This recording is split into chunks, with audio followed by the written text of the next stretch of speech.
Friends, मैं खुशी स्वागत करती हूँ आपका अपने यूट्यूब चैनल खुशी टैक्स अड्डा में।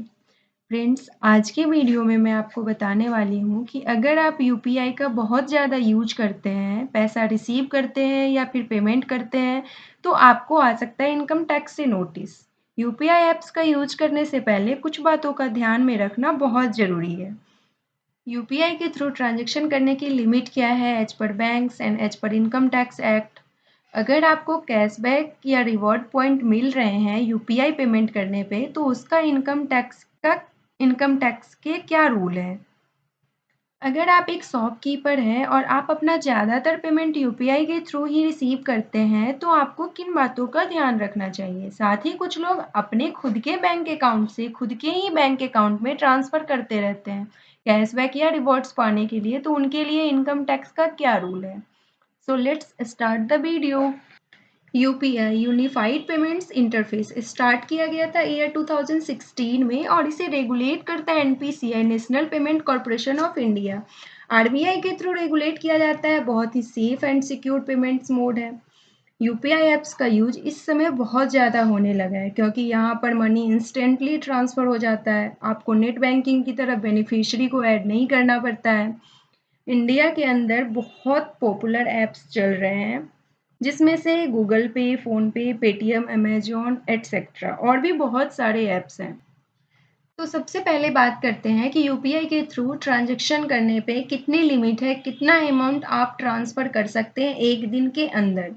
अगर हम इनकम टैक्स या जीएसटी की बात करें तो यहाँ पर कोई भी लिमिट नहीं है।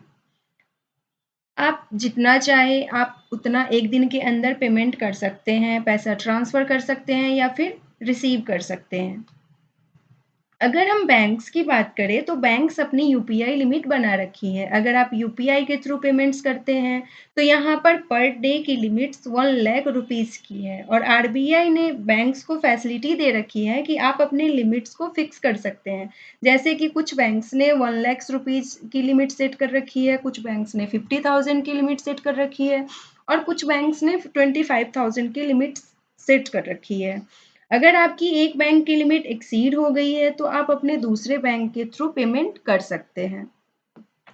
इसके बाद बात करते हैं income tax on cashback and rewards. अगर आपको यूपीआई के थ्रू पेमेंट करने पे कोई कैशबैक मिलता है या कोई रिवॉर्ड पॉइंट मिलते हैं तो वो पूरी तरह से इनकम टैक्स के अंदर टैक्सेबल है।